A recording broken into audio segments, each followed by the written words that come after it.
¿Cómo están? Buenos días con todos. En primer lugar, les agradecemos de parte del PMI Guaya su participación en este primer webinar del Pilar de Agricultura.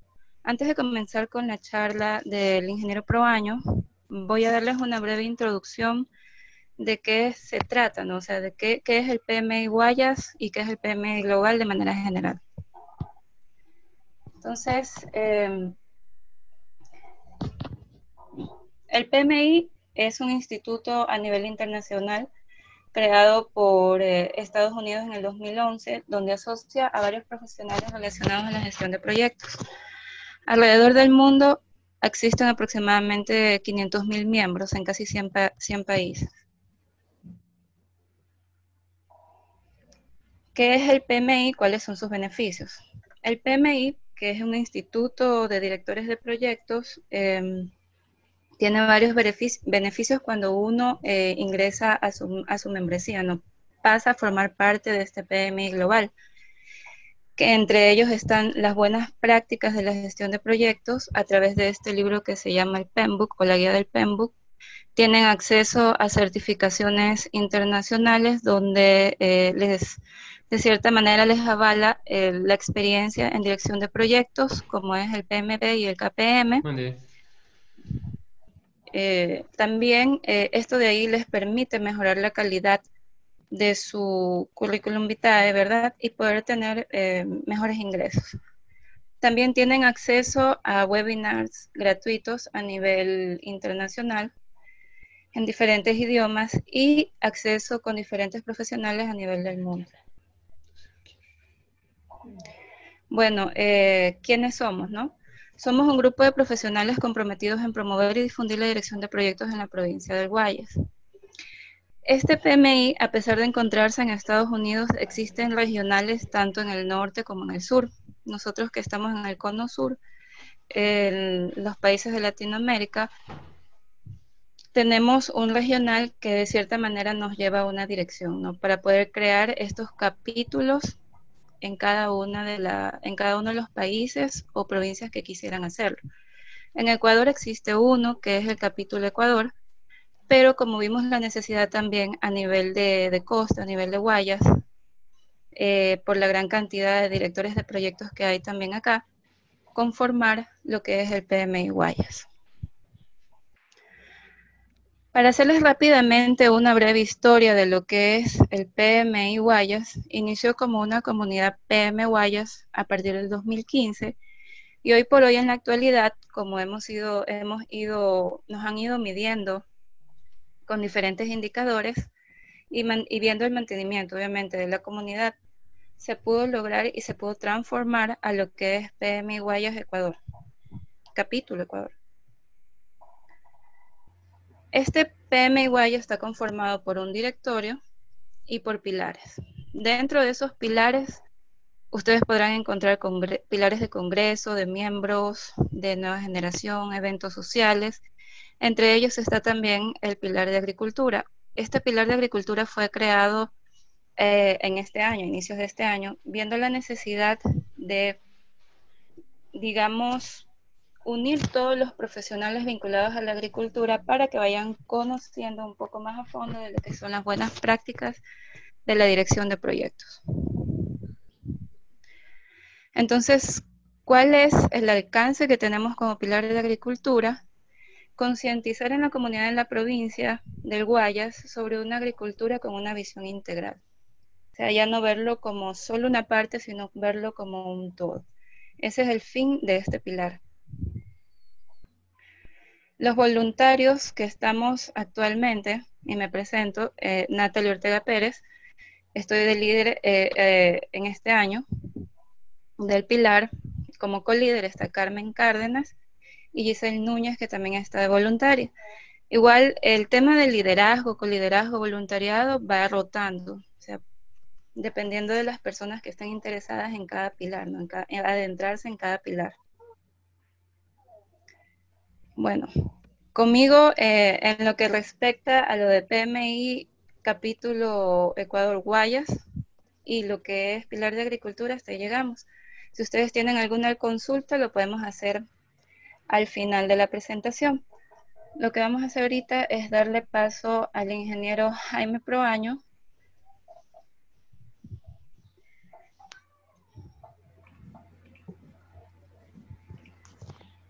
Un ratito. El ingeniero Proaño, como ustedes pudieron ver en su perfil, tiene una vasta experiencia en lo que es relacionado a riego y drenaje. Tiene títulos magíster en la economía agraria, ha tenido experiencias tanto en Venezuela como en Israel. Entonces, quisiera darle paso al ingeniero para que él pueda comenzar con su presentación. Ingeniero, si usted puede seguir.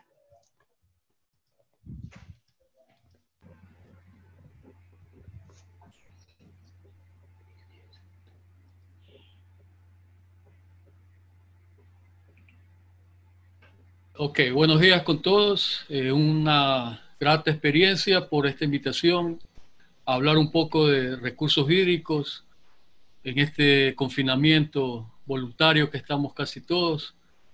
Y yo quisiera empezar por una reflexión importante, ¿no? Que es de los que estamos aquí en esta videoconferencia. Yo creo que es importante porque si estamos acá es porque verdaderamente nos preocupa los recursos hídricos, nos preocupa el cambio climático y por eso yo creo que tendremos que hacer una charla que le he preparado un poco breve y luego quisiera intercambiar algunas opiniones con ustedes, ¿no? Entonces voy a buscar la presentación.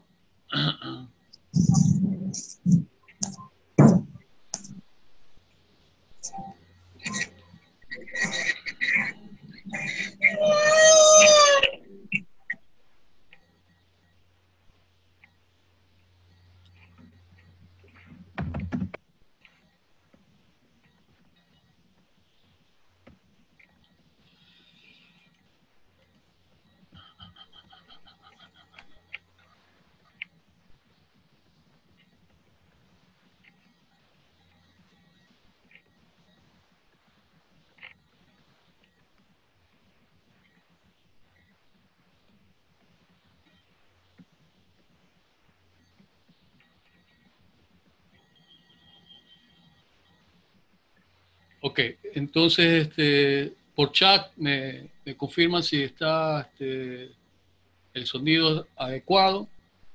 Entonces, la charla que me pidieron es hablar un poco sobre la gestión de los recursos hídricos con el cambio climático, ¿no? Como dijo Natalie, mi nombre es Jaime Proaño. He transitado por algunas instituciones públicas y una de las más icónicas es el CDG. No sé si hay personas de más antigüedad que conozca esta institución. Era la Comisión de Estudios para el Desarrollo de la Cuenca del Río Guayas, CDG, donde transité alrededor de 16 años y todos esos 16 años en el proyecto Trasvase del Río Daule a la península de Santa Elena. Yo creo que es uno de los proyectos emblemáticos dentro de la cuenca del río Guayas, de llevar agua de una cuenca como es la del Guayas a una zona de Santa Elena, la península, donde prácticamente los déficits hídricos ahí eran importantes, ¿no? ¿Cuál es la problemática entonces? El cambio climático y la gestión integrada de los recursos hídricos son temas de importancia mundial y nacional. Todos estamos de acuerdo con esto y por eso yo creo que nos estimula mucho estar en estas conferencias y en estas charlas, ¿no? Aquí esto no es una clase, es solamente como un conversatorio para poder tomar conciencia de los que trabajamos en lo que es los recursos hídricos, el riego, el drenaje, y en nuestro caso lo que estamos vinculados a la parte agrícola, ¿verdad? Entonces, uno de los eventos más importantes en lo que respecta al cambio climático es el famoso protocolo de Kioto. Por la década del 90 se firmó el tratado, pero realmente entró en vigencia en el año 2005, lleno de expectativas, buenos augurios, donde los países más industrializados se comprometieron a una desaceleración, a una ralentización de los efectos de gases invernaderos, pero realmente ha sido muy poco lo que se ha conseguido hasta ahora, ¿no? ¿Cuáles son las perspectivas futuras? Que los impactos del cambio climático ya se están viendo y se continuarán agudizándose en el futuro. Y estos son variados, pero los vamos a resumir en 5 grandes temas, ¿no? El primero, con respecto a la producción agrícola y la seguridad alimentaria, donde ya estamos viendo que hay graves afectaciones. Disminución en la disponibilidad del agua dulce, aumento del nivel del mar y exposición a desastres meteorológicos, impactos negativos en los ecosistemas y la biodiversidad y la afectación a la salud humana. En esto tenemos que hacer énfasis porque esto es lo que más tenemos con respecto al cambio climático, ¿no? En lo que nos compete a nosotros en la gestión integrada de los recursos hídricos, el Global Water Partnership o la Asociación Mundial para el Agua la define como un proceso que promueve la gestión y desarrollo coordinado del agua, la tierra y los recursos relacionados con el fin de maximizar el bienestar social y económico resultante de manera equitativa sin comprometer la sostenibilidad de los ecosistemas. Ese es el concepto de esta asociación mundial, la Global Water, para la gestión integrada de los recursos hídricos. Cada uno en su línea de batalla, ¿no? Los que trabajamos en agricultura, los que trabajan en saneamiento, los que trabajan en agua potable, todos estamos vinculados a la gestión de recursos hídricos. Esta es la página, yo se las recomiendo para los que no la conocen. Hay artículos muy interesantes que podemos estar actualizados siempre leyendo estos temas, ¿no?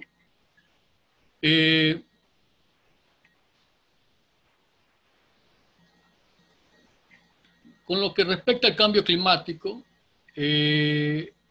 podemos ver que los riesgos del cambio climático antropogénico, los que tienen influencia por el hombre, requieren una amplia gama de respuestas políticas para reducir la vulnerabilidad de importantes sistemas sensibles al clima.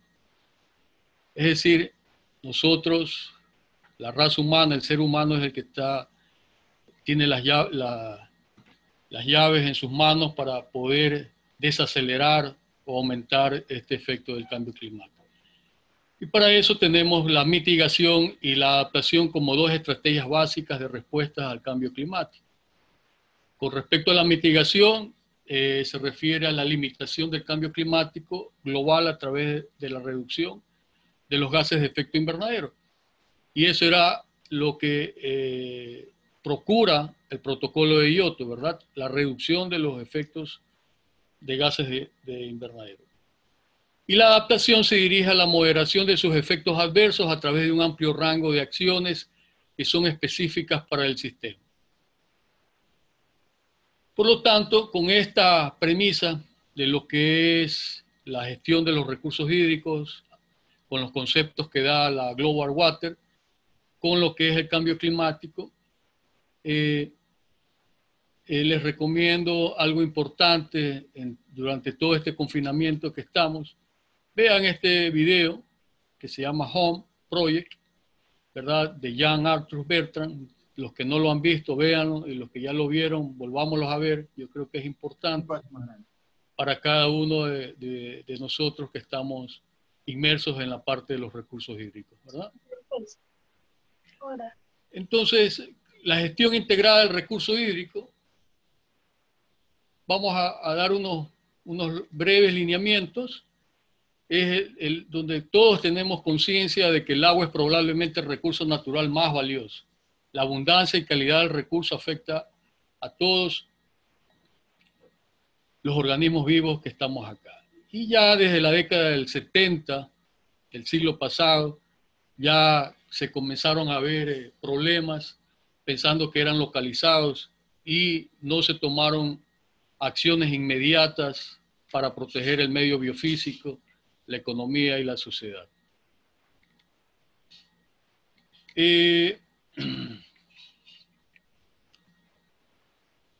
¿Qué otras consideraciones generales podemos tomar?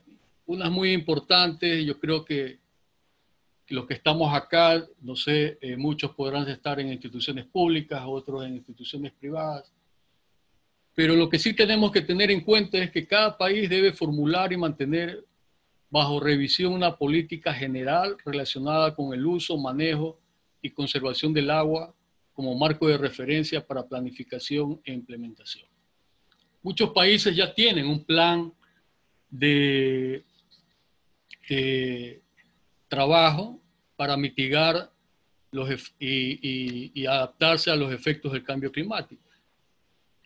La institucionalidad adoptada por cada país debe asegurar que el desarrollo y manejo de los recursos hídricos se encuentre en el contexto de planificación nacional y que exista coordinación entre todas las organizaciones responsables, tanto en la investigación, el desarrollo y manejo de los recursos hídricos. Los que aquí, con respecto a nuestro país, aquí existía la Secretaría del Agua. Lamentablemente, hace pocas semanas, ya se fusionó con el Ministerio del Ambiente. Es decir, ahora es Ministerio del Ambiente y el Agua. Podremos decir muchas cosas si nos quedó debiendo o no la famosa Secretaría del Agua, pero por lo menos tenía más autonomía en el manejo y en las políticas del agua del país.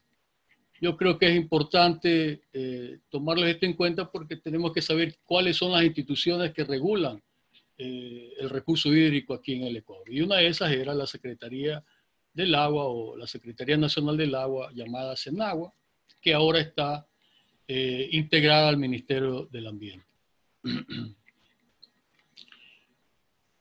También cada país debe examinar y mantener bajo revisión las estructuras legislativas y administrativas concernientes al manejo del recurso hídrico y promulgar una exhaustiva legislación para un enfoque coordinado de la planificación del uso del agua. Todo esto, ustedes pueden decir, sí, es muy bonito decirlo, escribirlo, pero los actores, las instituciones encargadas de eso, realmente son los que deben priorizar en sus políticas qué vamos a hacer con el recurso hídrico acá en el Ecuador. Por lo tanto, diversos autores señalan que los principales problemas en la gestión del recurso hídrico son los siguientes. Y enumeramos, y creo que aquí en Ecuador en todos coincidimos que en todos estos puntos tenemos problemas. Protección del hábitat acuático y de los humedales. Se siguen talando manglares. Vi unas noticias aquí cerca, en Churute, cerca de Guayaquil, se siguen talando los manglares, haciendo camaroneras en tierras agrícolas y se avanza, no hay quien los pare. Manejo de eventos extremos, sequías, inundaciones, ese es el problema del Ecuador siempre. Si hay sequía, después el otro año hay inundaciones y estamos en esos eventos de extremos de sequías e inundaciones. Extracciones excesivas de aguas superficiales y profundas, cambio climático global y el suministro seguro de agua potable, que es lo más importante dentro de la Constitución, ¿no? Primero era satisfacer el uso del agua para las personas y luego los otros servicios eran los que seguían. Algo importante también, tanto para la agricultura como para el agua potable, el consumo de agua, es la calidad de agua que hay que tomar en cuenta, tanto en la protección, restauración de lagos, embalses, ríos. Es decir, todo esto hay una legislación aquí en Ecuador. Tenemos la ley de los recursos hídricos, la ley integral de recursos hídricos, que protege la calidad del agua. Por eso, todo lo que estamos inmersos en esta parte de los recursos hídricos, todos van a haber escuchado lo que es una cuenca. Todos tenemos conocimiento que para planificar los recursos hídricos tenemos que conocer primero en dónde estamos ubicados, en qué cuenca hidrográfica, y es así que el USDA define como el terreno que contribuye al flujo con agua de un río, una quebrada, y es todo el entorno de un sistema general, ¿verdad? Con un cauce principal, y todas las aportaciones van a llegar a este aporte. Y hay diferentes clasificaciones, cuencas hidrográficas extremadamente grandes, medianas, pequeñas, y tenemos la más icónica de América del Sur, que es la cuenca del río Amazonas, y dentro del Ecuador, la cuenca del río Guayas, ¿verdad?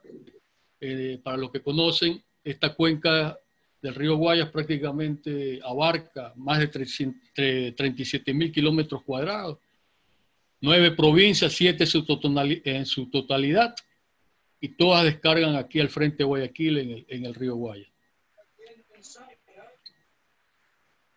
Por eso yo creo que es importante también tener claro la disponibilidad del agua de una cuenca y tener claro estos conceptos de ciclo hidrológico, las aportaciones, las entradas, salidas que tenemos hacia esa cuenca, y eso es lo más importante para hacer conciencia, ¿no? ¿Cuáles son mis ofertas? ¿Cuáles son mis demandas? ¿Qué es lo que realmente con lo que voy a contar para poder realizar un proyecto de regadío, un proyecto de riego al que nos vamos a estar involucrados, ¿no?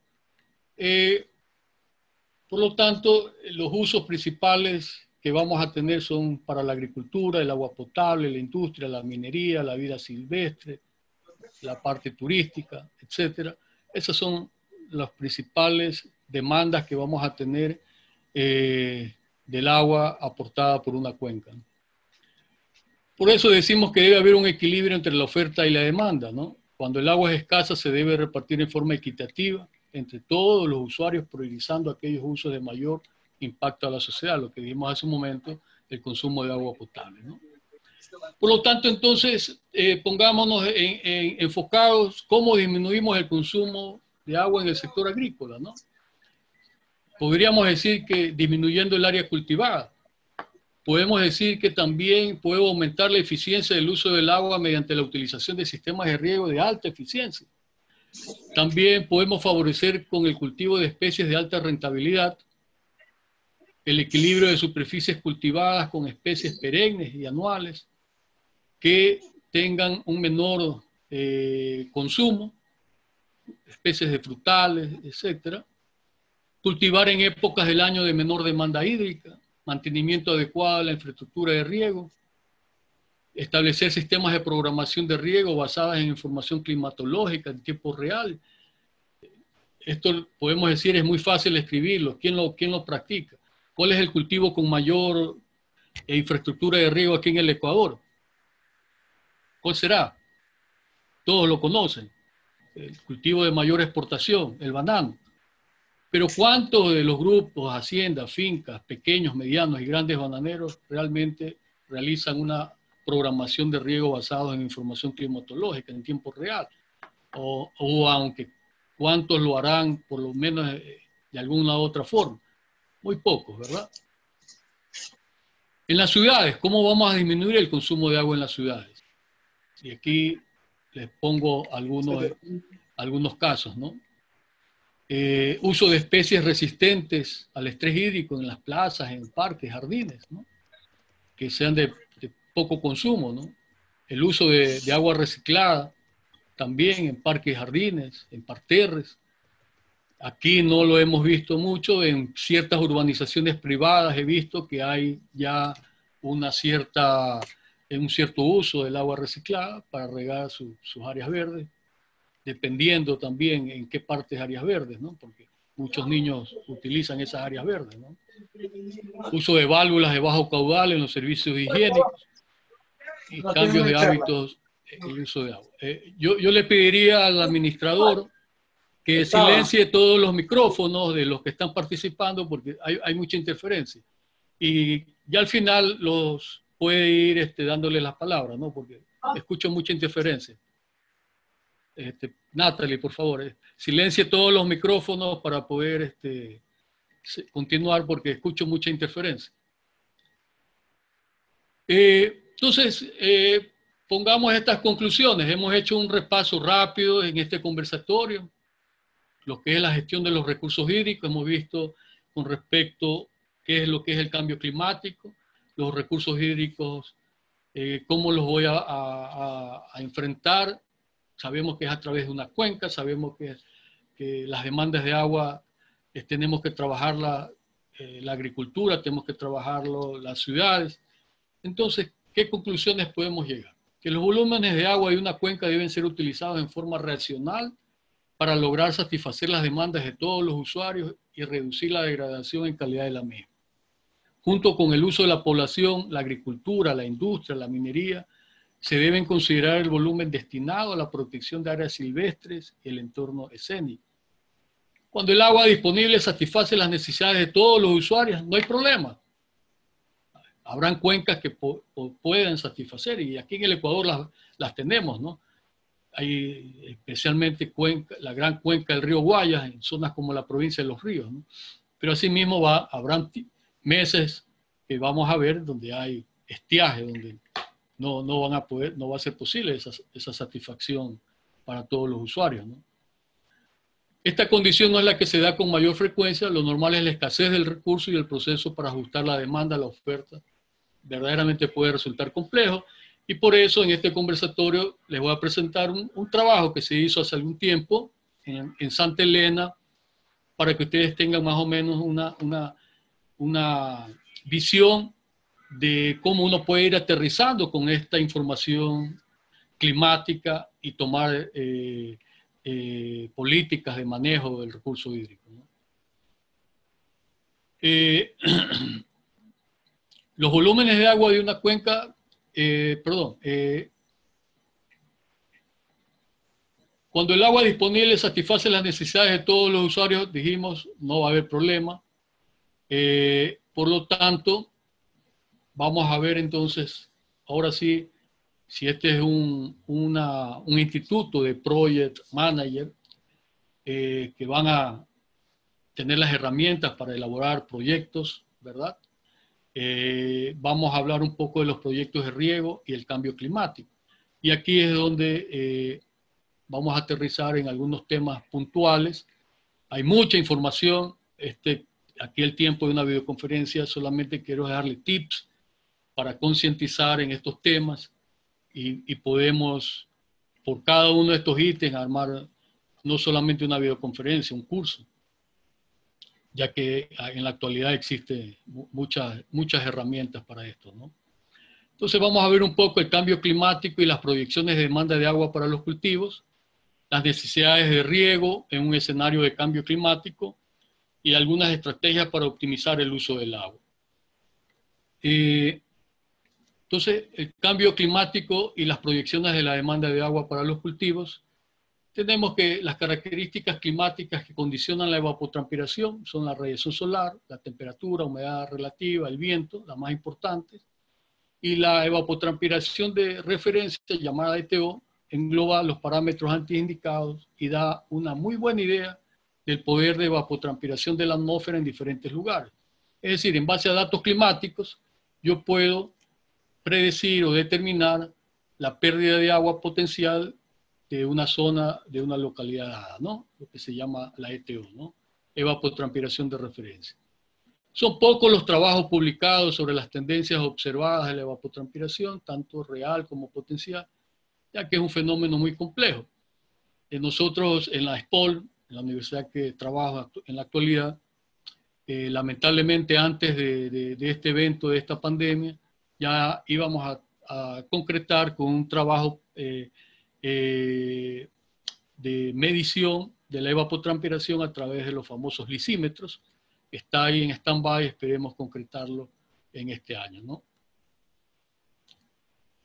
Por ejemplo, los parámetros como la radiación solar y la temperatura actúan sobre el ETO. Sin embargo, los gases de efecto invernadero no actúan en la misma dirección frente a estos dos parámetros, que pueden disminuir la radiación, pero aumentar la temperatura. Es decir, tenemos que tomar en cuenta que no solamente los parámetros anteriormente mencionados, sino que la radiación y la temperatura también son influenciados por el efecto de los gases de invernadero, ¿no?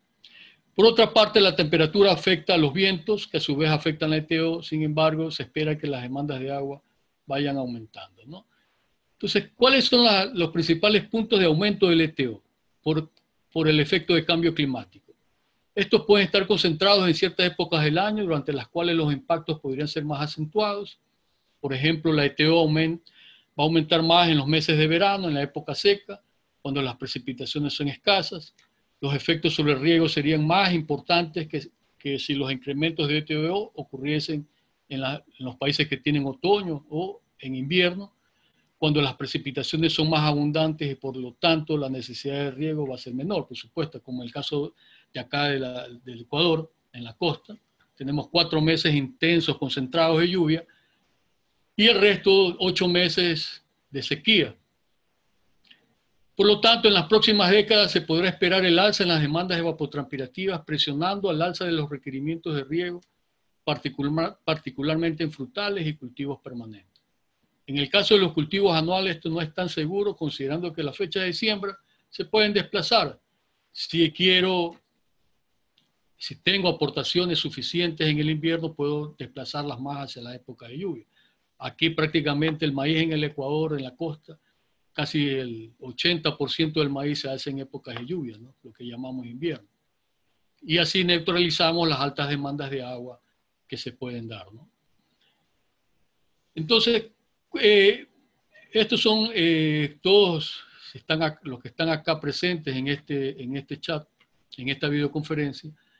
Les recomiendo leer el informe del panel intergubernamental de cambio climático, llamado en sus siglas en inglés IPCC, ¿no? Donde ellos hacen una síntesis de todos los efectos que están ocurriendo y ya van por el 5º informe a nivel mundial, ¿no? Es interesante para que puedan tener una idea clara de lo que está ocurriendo y a nivel mundial, ¿no? Entonces, ahora, con toda esta premisa, aterrizo en qué es lo que estuvimos trabajando, como les dije hace algún momento, el cambio climático y las áreas factibles de riego en la provincia de Santa Elena, en Ecuador. Este trabajo lo hicimos con 2 profesores de la Universidad de los Andes, con su centro de investigación llamado CIDIAT, el profesor José Pérez Roa y el profesor José Gregorio Rosales, y el que habla. Cogimos toda la base de datos climática que estaba en la CDG y algo lo que el INAMI proporcionaba, y comenzamos a ver con un modelo de cambio climático del IPCC, que les mencioné hace un momento, que es el RSP85, ¿verdad? Y comenzábamos a modelar estos, tomando como base una estación meteorológica, que era la que estaba más completa, que tenía más años, que era la que estaba en el Azúcar. Teniendo como base esa estación meteorológica, se modeló el resto de la provincia de Santa Elena para ver qué efecto íbamos a tener en las áreas factibles de riego por cambio climático, ¿verdad? Tomando en cuenta los efectos de los gases de invernadero en un periodo de 2015 a 2045 con anclaje al 2030, ¿no? Entonces les resumo aquí de todo este trabajo que se hizo, que la reducción de las áreas factibles de riego debido al cambio climático es muy baja. Se estimaron en 6.5% apenas para diferentes ofertas de agua, iniciando con una oferta de 27 metros cúbicos por segundo, y se puede indicar poco efecto del cambio climático respecto a las áreas factibles de riego. No se estudió el efecto del cambio climático sobre la oferta de agua, y ya les voy a decir por qué. Y luego, déjenme presentarles 2 láminas más. Los que vayan a tener algunas preguntas los pueden ir escribiendo y yo se las puedo ir respondiendo al final. Lo que sí les puedo decir es por qué este bajo efecto de 6.5% en las áreas factibles de riego. Porque la península de Santa Elena, todos los que la conocen, es una área deficitaria desde hace muchos años de precipitaciones. Por lo tanto, los efectos de gases invernaderos realmente no van a ser tan, y es lo que se demostró con este estudio, no iban a ser de impacto tan fuerte, porque ya es una zona de por sí deficitaria de precipitaciones, ¿verdad? Y la otra parte que les mencionaba era, acuérdense, Santa Elena tiene un gran trasvase del río Daule, hacia Santa Elena. Tiene varios reservorios, varios embalses, varias represas, pero lo que tienen que tomar en cuenta ustedes es de dónde viene el agua, cómo es que desde Santa Elena tiene proyectos de riego, tiene irrigación, porque acuérdense que dentro de la cuenca del río Guaya se construye una gran obra, una mega obra que es la presa Daule-Peripa, ubicada a más de 200 kilómetros hacia el norte del río Daule, en las poblaciones de Pichincha, cercanas y confluenciando con Pichincha, Manabí y Guayas. Esa represa regula los caudales del río Daule, ¿verdad? En época de estiaje. Por lo tanto, hay los suficientes caudales y este es el caudal que oferta el proyecto a Santa Elena, ¿no? Es decir, 27 metros cúbicos es la oferta en este momento desde el río Daule hacia Santa Elena. Entonces miren lo que obtuvimos aplicando este modelo de cambio climático de la IPCC, ¿no? El RCP85, tomando como base la estación El Azúcar, que era la estación, está prácticamente en el centro de la provincia de Santa Elena, y es la que tenía mayor data climática de toda Santa Elena, y ese es un mal no solamente de la provincia de Santa Elena, yo creo que de todo el país, ¿no? Unas más, unos menos, la falta de información actualizada climatológica. El INAMI hace mucho esfuerzo en tener actualizada, pero siempre es por falta de presupuesto, etcétera. Les quitan presupuesto y las estaciones, la data se pierden, no hay información confiable a veces en estas estaciones. Por lo tanto, miren, entonces, ¿cómo va a afectar los valores de ETO, de evapotranspiración, aplicando el modelo de cambio climático que les mencioné, ¿no? Tomando como base los valores medios del azúcar. Si vemos ya la curva entrecortada, a mí yo la veo como un poco la que está aquí, que es proyectada para la zona de sub y baja. Miren los picos, ya estamos hablando casi de 150 milímetros por mes, casi 5 milímetros por día, ¿verdad? Y asimismo tengo la zona de Río Verde, Tahualpa, Villingota, casi se acerca. Es decir, prácticamente tienen una tendencia. Las tres zonas que se modeló los valores de ETO con el efecto de cambio climático, miren, casi se comportan, tienen la misma tendencia con respecto, es decir, a las ETO medias del azúcar. Es decir, ¿qué es lo que podemos concluir aquí? Que los efectos de gases invernaderos sí van a afectar la ETO en diferentes zonas de la provincia de Santa Elena, ¿no? Vamos a tener aumentos considerables con respecto a la ETO media registrada en el azúcar. Y con respecto a la precipitación, también ustedes vean, aquí está la estación base con la que se hizo el modelo, que es el azúcar, sin cambio climático, y luego lo que ocurrió con el modelo ya, ¿verdad? Prácticamente el pico también lo tengo con sub y baja, ¿no? Hay un ligero aumento de precipitaciones en este mes de marzo y prácticamente desde mayo hasta diciembre casi menos de 10 milímetros, casi cero, ¿no? Es decir, esos son los resultados con esos valores de ETO y de precipitación se proyectaron las demandas brutas de riego sin cambio climático en la provincia de Santa Elena, ¿verdad? Entonces ustedes ven los requerimientos brutos en litros por segundo por hectárea para los 12 meses del año, con las precipitaciones y ETO mínimas, con las precipitaciones y ETO medias, con las precipitaciones y ETO máximas, ¿verdad? Entonces, también hicimos la demanda bruta de riego con cambio climático, donde ustedes ven en los tres escenarios, precipitación y ETO mínimo, precipitación y ETO medios, precipitación y ETO máximo.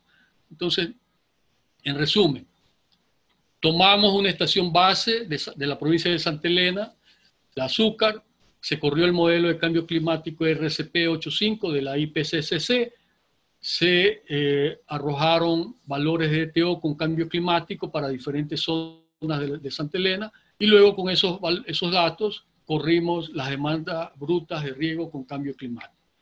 Entonces, con eso hicimos una corrida de qué pasaría con las ofertas si, acuérdense que el proyecto trasvase garantiza 27.5 metros cúbicos por segundo, ¿verdad?, para el trasvase a Santa Elena, pero nosotros comenzamos a correrlo de 18.5 a ver qué pasaba.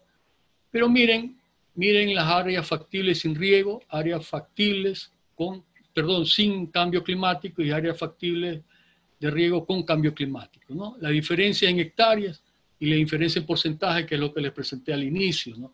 Es decir, una diferencia en todos los escenarios de oferta, de 18.5 a 27.5, que es lo que garantiza el proyecto trasvase, hay una diferencia de 6.5% en las áreas factibles de riego, que es lo que fue motivo del estudio, para saber que con los efectos de cambio climático, cuánta área en Santa Elena podrían verse afectadas, tomando en cuenta esta oferta de 27.5.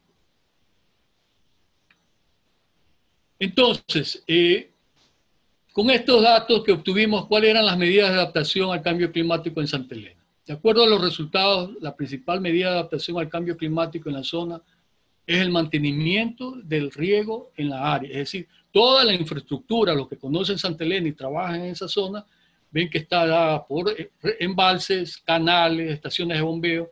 Es decir, para garantizar esa oferta de agua, debemos darle mantenimiento a toda la infraestructura construida. Y luego, con un uso eficiente del agua, es decir, mayor rendimiento por metro cúbico usado, por supuesto. Tenemos que ser eficientes en el uso. Se debe cobrar una tarifa de agua volumétrica para encaminar el uso eficiente del agua. Eso lo hace la empresa pública del agua, que es la encargada de darle mantenimiento a estas obras. Asimismo, se debe incluir en la tarifa, además de los costos de operación y mantenimiento, un costo para la conservación de las cuencas que ofertan el agua de riego. Esto es lo que les digo.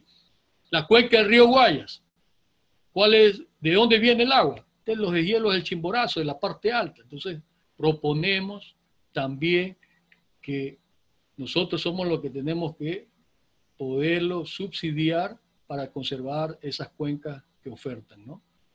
Se debe tomar en cuenta el problema de la salinidad de los suelos agrícolas en la provincia, pues se requerirá más agua de lavado y por lo tanto se puede reducir la oferta de agua para la producción. En Santa Elena, como es una zona semidesértica y en algunas zonas hasta desértica, realmente en tantos estudios que se han hecho de suelos, se han encontrado áreas con problemas de salinidad, ¿no? Se debe evaluar el impacto del cambio climático en la oferta de agua, es decir, sobre el embalse de Daule Peripa, los embalses internos de la provincia de Santa Elena. Es decir, usar el mismo modelo, el RCP 85, que es el de más desfavorable, en los sitios, en las áreas aledañas a los embalses, para ver qué ocurre con el efecto del cambio climático, ¿no? Entonces, como conclusiones de este estudio, tenemos que la ETO en la provincia de Santa Elena es mayor bajo el escenario de cambio climático que sin él, ya lo demostramos. La precipitación total no tiene mucha diferencia bajo los escenarios desde los meses de mayo y enero. Sin embargo, para los meses de febrero, marzo y abril sí hay ciertas diferencias, aunque poco. Parece que la precipitación se incrementa con el escenario de cambio climático, ya lo vimos.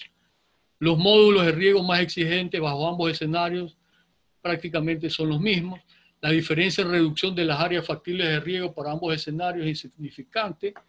Vimos que nos dio 6.5%. El cambio climático no parece influenciar en las áreas factibles de riego en la provincia de Santa Elena, y sin riego, por supuesto, el desarrollo de la provincia va a estar comprometido. Entonces, ahí tenemos algunas referencias bibliográficas, y ese fue el estudio que nosotros trabajamos tomando en cuenta estos efectos de cambio climático.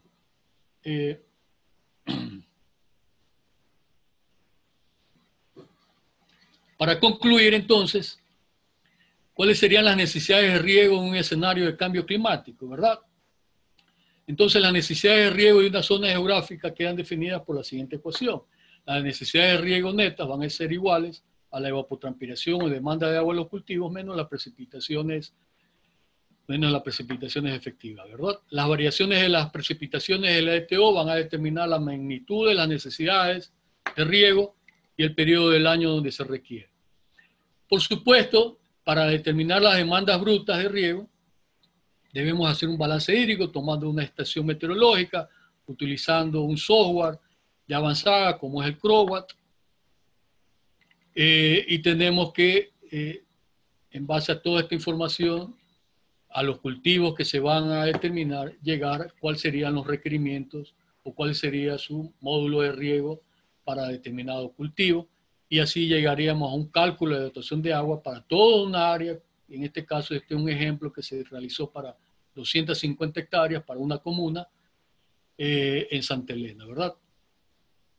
Entonces, ¿cuáles son las tendencias? En las próximas décadas se podrá esperar el alza en las demandas evapotranspirativas, presionando al alza de los requerimientos de riego, particularmente en frutales y cultivos permanentes, ampliando el periodo de riego, los requerimientos de agua en algunas áreas de América Latina.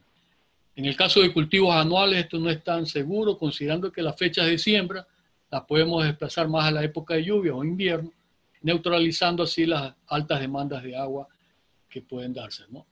¿Cuáles son algunas estrategias para optimizar el uso del agua? Por supuesto, tiene que ver con qué método de riego vamos a trabajar.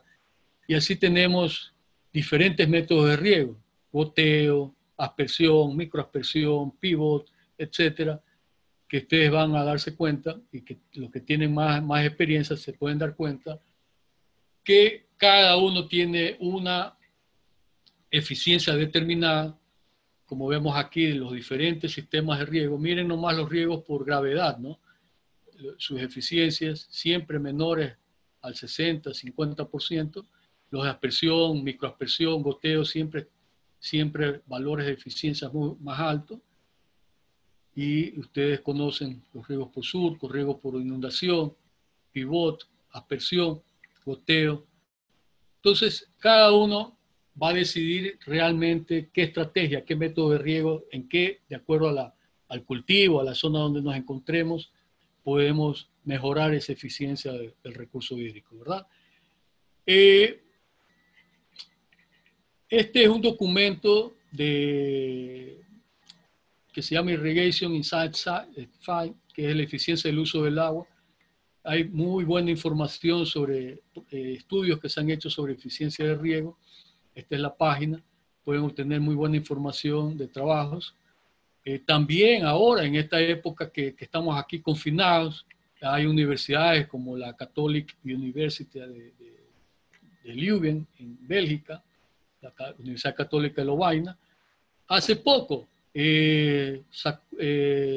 presentó un MOOC que se llama Eficiencia de Riego. Muy bien, yo conozco al profesor Guido, él trabaja con la SPOL en algunos proyectos, y él es el instructor de este MOOC, ¿verdad? Cómo mejorar, cómo disminuir las pérdidas de agua y tener mayores producción. Entonces, también vemos algunas técnicas a nivel extrapredial, ¿no? Vemos, y voy a pasar esto, un caso de los famosos reservorios, ¿no? Los que trabajamos mucho en el área de Santa Elena y en otras zonas aledañas, la necesidad de construir reservorios, pero si se lo construye de una manera apropiada, vamos a tener menores pérdidas de agua que si lo construimos sin recubrimientos, ¿no? En este caso con este polietileno, ¿no? También hay otras técnicas de control de evaporación en reservorios, ¿verdad? Como vemos acá, esto lo vi en Los Ángeles, ¿verdad? En reservorios de agua potable, estas pelotas, llamemos, para poder disminuir las pérdidas de evaporación, o si no también con mallas, rachet o sarán, ¿no? Y entonces, para terminar, entonces, veamos realmente aquí, lo que pasó en este año, hace hace un mes, 2 meses, en febrero, lo que hace el cambio climático. Este es un proyecto que estábamos trabajando, está detenido, ¿no? Una parcela experimental sobre las características físico-químicas de suelos salinos y sódicos en la comuna Bajadita de Colonche, con el Ministerio de Agricultura, INIAP, JAICA, la UPSE y la SPOL, donde en esta área del Valle del Río Javita, al norte de la provincia de Santa Elena, el Ministerio de Agricultura implementó un proyecto grande de riego, más o menos de 100 hectáreas, debido a que la empresa pública del agua, la Senagua, construyeron una serie de reservorios en todo este valle del río Javita para abastecer de riego a más o menos unas 4.000 hectáreas, ¿no? A través de reservorios. Y esta comuna fue una de las primeras beneficiadas con riego parcelario a través del Ministerio de Agricultura, donde ya tienen instalado prácticamente ya estas 100 hectáreas, se comenzó a sembrar sandía y otros cultivos, como ustedes ven acá, ¿no? Todo esto estaba bonito hasta el mes de enero, inicios de febrero. No sé si tengan ustedes memoria un poco, se recuerdan que hubieron unos eventos catastróficos por febrero, antes de la pandemia, en Santa Elena especialmente. Aquí están los reservorios que construyó la Senagua, alrededor de todo este valle del río Javita, de este modelo, con sus estaciones de bombeo, ¿verdad? Respectivas. Ustedes ven, miren la zona, así era la zona en enero hasta casi febrero, no llovía. Ustedes vieron cómo eran las precipitaciones en ese modelo que corrimos, ¿no? Con sus motores, comenzaron a sembrar sandía, etcétera. Y miren esto de acá.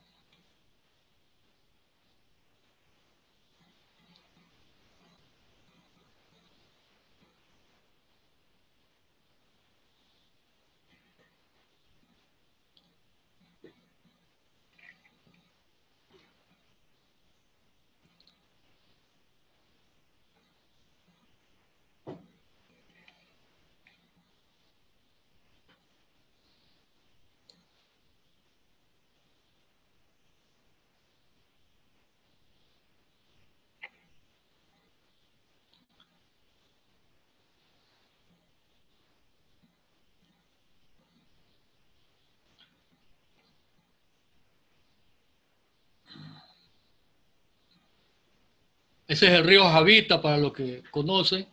Este es el camino de acceso a la comuna. Este es aquí, en el río Javita se instalaron unas alcantarillas. Y ustedes ven cómo ya el río Javita sobrepasó el camino y lo que ocurrió. Bueno, les agradezco por su atención. Está abierto si hay algunas preguntas. Y esto es lo que podíamos mostrarle, lo que es la gestión de los recursos hídricos y el cambio climático, con la experiencia que hemos tenido a lo largo de todos estos años de trayectoria, ¿no? Muchas gracias. Natalie, le dejo el micrófono. Si hay preguntas. Ok. Bueno, muchas gracias, Inge, por su presentación. Si alguno de los presentes tienen alguna consulta, por favor, tomémonos al menos unos 5 minutos para hacer las consultas.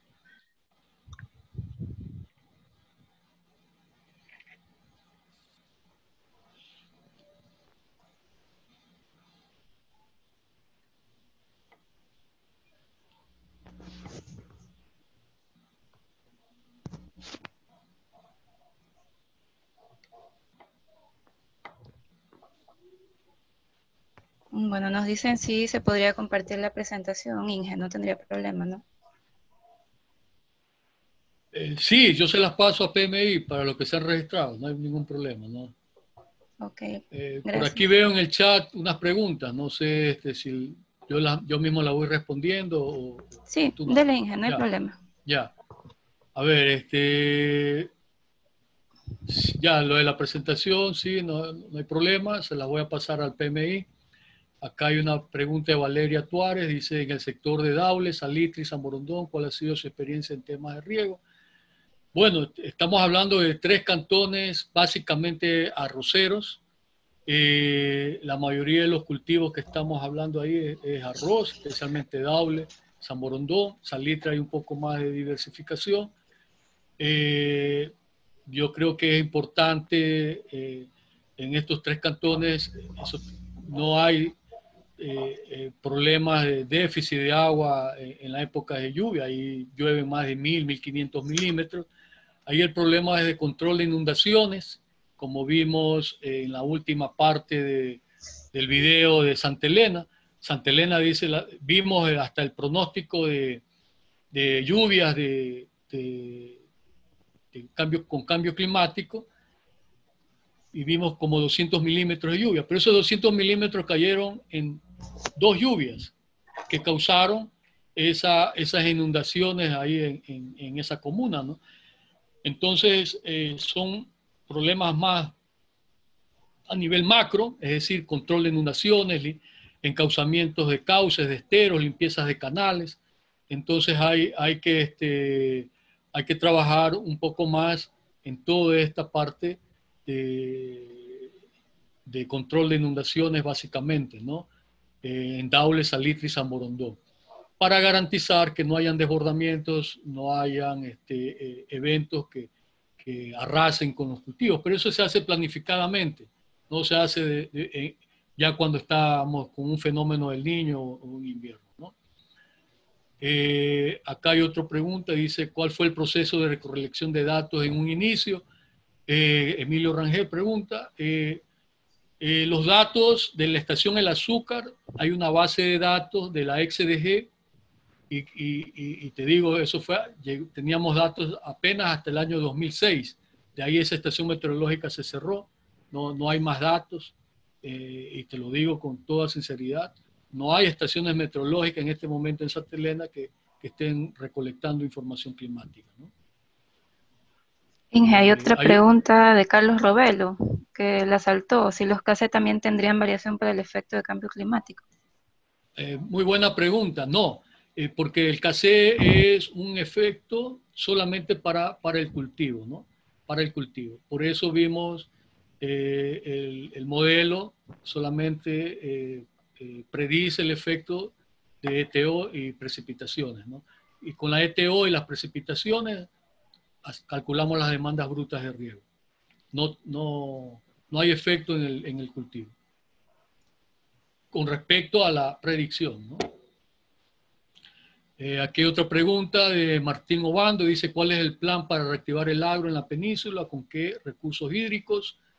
Le puedo decir a Martín, las competencias del recurso hídrico las tienen las prefecturas ahora, pero solamente en papeles, porque las competencias con los recursos económicos. Entonces cada prefectura tiene su plan provincial de riego y drenaje, es la que tiene que trabajar donde prioriza, ¿verdad?, los proyectos de riego. Miren en el caso de esta comuna bajadita de Colonche, el Ministerio de Agricultura, por supuesto, con todo invirtió en un proyecto de riego. Sus recursos son limitados. Pero no sé si escucharon lo que dijo el comunero. Los cauces naturales no abastecieron para la intensidad de lluvia que causó esas inundaciones en toda esa parte del valle de Javita, especialmente en esa comuna, porque es la zona más baja del valle, ¿verdad? Entonces, el agro en la península realmente hay que articularlo, no solamente el Ministerio de Agricultura, sino las prefecturas y todas las ONG que tienen que articularse para verdaderamente reactivar el agro en Santa Elena, ¿no?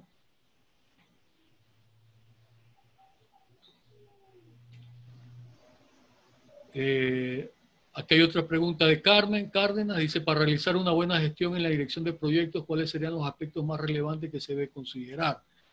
Bueno, es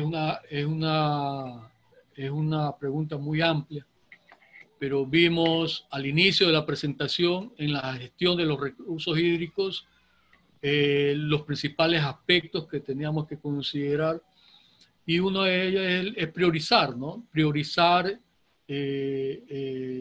el agua para uso humano, luego para la agricultura, y luego en la planificación, en lo que ya estamos haciendo agricultura, en la planificación, hacer la macro, ¿verdad? el riego per se no va a resolvernos todos los problemas, y por eso les presenté este video que es real ahora, ¿verdad? Es decir, sí, me pueden decir otros, pero no, los recursos no alcanzaban para hacer los drenajes, es verdad, pero por eso tenemos que articular con diferentes instituciones para el bienestar de los agricultores, de los comuneros, en este caso, ¿no? Entonces, esos son los aspectos, ¿no? Una manera integral, articular con diferentes instituciones para sacar proyectos que realmente tengan impacto en la vida del campesino, del comunero.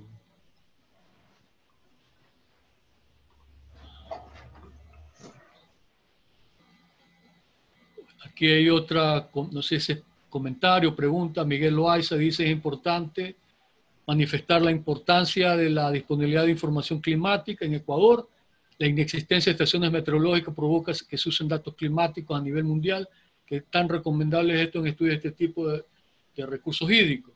Es lo que presenté. Por supuesto que esta información, hay bases de datos como el CLINWA de la FAO, tiene muy buena información, pero se alimenta con bases de datos dadas por, en este caso, los institutos locales, ¿no? En este caso el INAMI, que tienen su data a veces muy pequeña, no actualizada, y con esos datos se puede trabajar en algo. En el caso nuestro del azúcar, para hacer este modelaje, se usó el azúcar, porque es la única estación que tenía una mayor data, es decir, con datos medidos, ¿no? De una estación dentro de la zona, ¿no? Ahora, yo no he trabajado tomando información de datas de organismos a nivel mundial, como dice aquí Miguel Loaiza, sino con una estación meteorológica local de Santa Elena, que es lo más confiable. Pero, por supuesto, si no tengo nada, yo digo, del cero a la nada, preferible el cero. Tendría que buscar esta información meteorológica a nivel mundial de la zona para proyectar algo, ¿no? Y poder tomar por lo menos unas decisiones importantes, ¿no?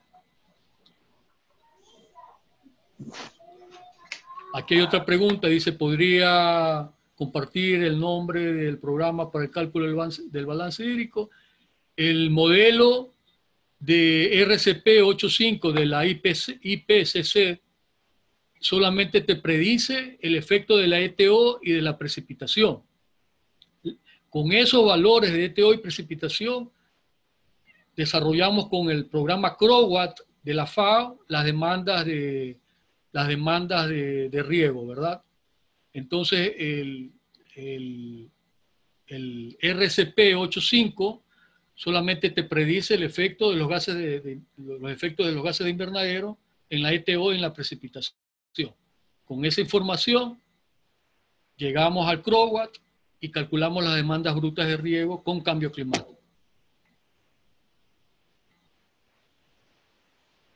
Hay otra pregunta, Vanessa Segura: ¿qué bibliografía nos recomienda para mayor información? En la presentación se las dejo.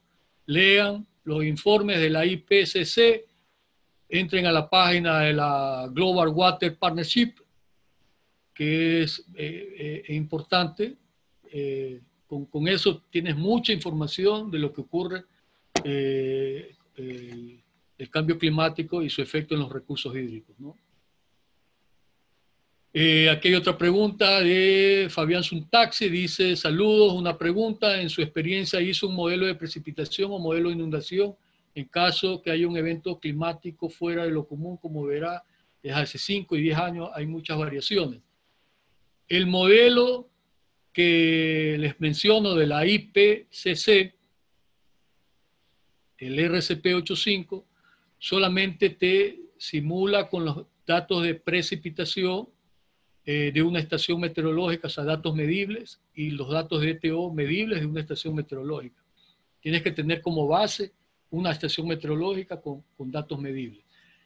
Como les dije, en esta provincia de Santa Elena, las estaciones meteorológicas están desmanteladas, no hay información. Y la del azúcar, donde tomamos los datos, solo tenía datos hasta el año 2006. Entonces, no hicimos modelos de inundaciones, solamente fueron modelos para calcular áreas factibles de riego con cambio climático. Hay otra pregunta de Gabriel Saltos, dice, para el diseño de infraestructura y o drenaje se deberá considerar periodos de retorno mayores a 25 años y así no tener problemas futuros.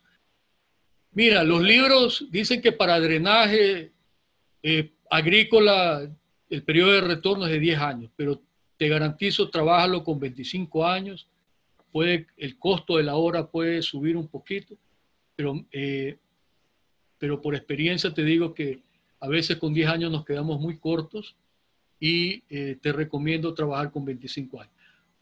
Por supuesto, tú presentas los escenarios, qué pasa con 10 años, qué pasa con 25 años, qué pasa con 50 años, para que tengan una perspectiva de cómo van a incrementar los costos al diseñar obras con estos periodos de retorno.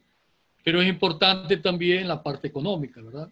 Si estamos dispuestos a garantizar una obra por un periodo de retorno mayor, bienvenido, ¿no? Pero si los recursos son escasos, por lo menos para drenaje no deben ser menos de 10 años. Y aquí hay otra pregunta de Stanley Sánchez, dice, ¿existen oficinas de gestión de proyectos implementadas para este tipo de proyectos hídricos? Bueno, las instituciones encargadas de los recursos hídricos, en este caso lo que les mencionaba, la Senagua o las prefecturas que tienen direcciones de recursos hídricos, ellos deben ser los responsables de la gestión de los proyectos, ¿no? De recursos hídricos. Entonces ellos deben tener todas las herramientas y gente capacitada para poder dar soluciones, ¿no? Ahora hay una pregunta de Oscar Proaño, tocayo, me dice, usted habla de los proyectos de la provincia del Guayas, ojalá que en la brevedad posible se haga en Manabí.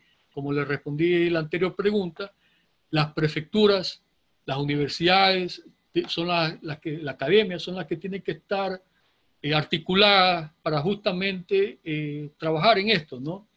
Que es la realidad, ¿no? El efecto del cambio climático con los recursos hídricos, ¿verdad?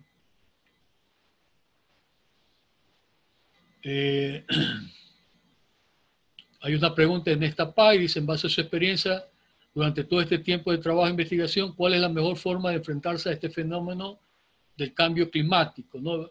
Vimos al inicio de la presentación algunas pautas, ¿verdad? Con respecto a los cultivos, ¿verdad? Podemos mover las épocas de siembra para poder trabajar en zonas menos vulnerables, cultivos más resistentes a la sequía, pero hay que ver si tienen un alto valor económico también. Cultivos de alto valor económico también, aunque sea por poco tiempo, pero que nos den respuesta económica al agricultor, al campesino, ¿no? Bueno, hay algunos temas que también hay que tomar en cuenta, ¿no? Hay otra pregunta de Cardona Ponce, dice, buenas tardes, ingeniero, ¿cómo evitar la contaminación de las aguas, más que todo las que tienen que ver con las industrias?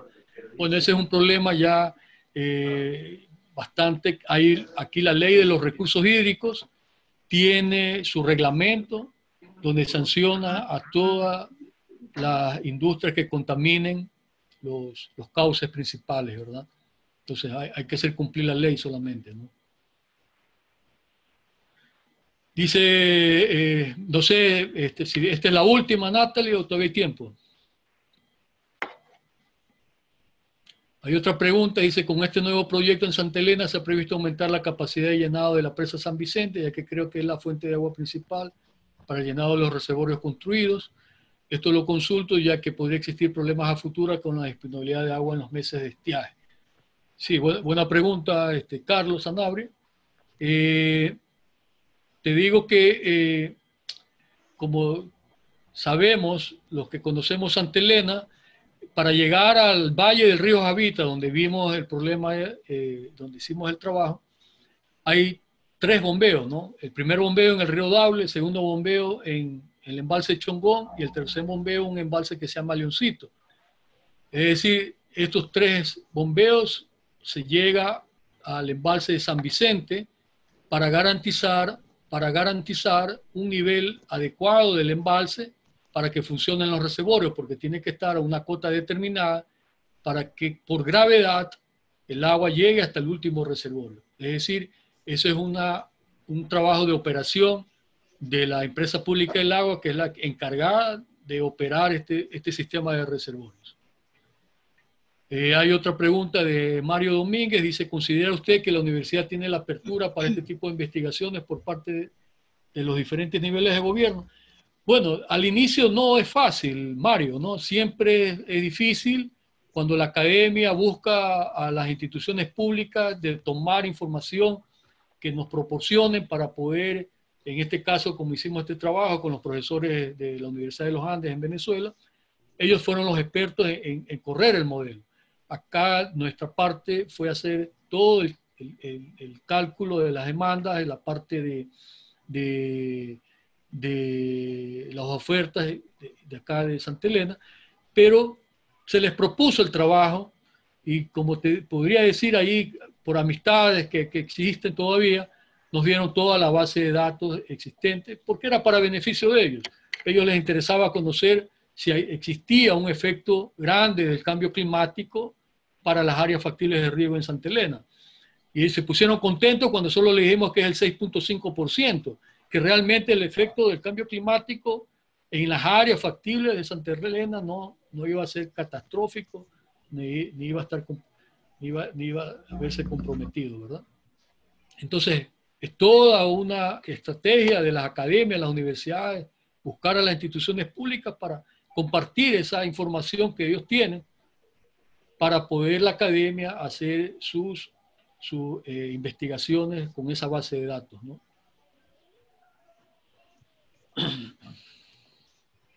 Listo. Listo, Natalie. Se me quedaron algunas, pero ya yo creo que es bastante. Ok, a ver, antes de terminar la sesión, quisiera conversar con ustedes 4 puntos muy importantes. Bueno, primero, para los que se registraron en el evento, obviamente agregaron ahí sus correos electrónicos. Les van a enviar una encuesta, por favor, para que la revisen y la llenen. Y luego de eso les van a enviar el certificado respectivo por la participación al primer webinar del Pilar de Agricultura. Segundo, como Pilar de Agricultura y también miembros del PMI, los invitamos a que se registren como miembros del PMI Global y miembros del PMI Guayas, y ustedes pueden tener acceso a todos los beneficios que hablamos en un inicio. Pueden tener mayor información, yo les voy a pasar, les voy a poner la página. Pueden tener mayor información ingresando a la página del PMI Guayas, pmiguayas.org, ahí está quiénes somos, los eventos que tenemos mensualmente, porque tenemos muchos otros eventos, el congreso que se lleva anualmente, la parte del voluntariado, quien esté interesado en ser voluntario, miembro activo del PMI Guayas, cómo obtienen la membresía, si gustan hacer también alguna publicación de sus experiencias en la gestión de proyectos vinculados a la materia que ustedes están viendo, ¿no? El otro punto también es quienes desean compartir sus experiencias, vamos a ponerle acá, quienes deseen compartir sus experiencias dentro del Pilar de Agricultura también pueden escribirnos a estos correos, a info@pmiguayas.org o agricultura@pmiguayas.org. Bueno, y finalmente quisiéramos, a nombre del PMI Global y a nombre del PMI Guayas, agradecer al ingeniero Proaño por compartir su vasta experiencia en la planificación de los recursos hídricos y los impactos que el cambio climático genera en la zona de la región costera. Viendo que es muy importante el inicio y la planificación de nuestros proyectos vinculados a la agricultura, ya que son un detonante para poder tener casos de éxitos de los mismos. Entonces, muchas gracias con todo, ingeniero. Muchísimas gracias. A usted, Natalie. Igualmente, las puertas están abiertas. Muchas gracias por la invitación. Y a todos los que participaron, 61 participantes, muy, muy buena acogida. Muchas gracias. Igualmente, pasen bien.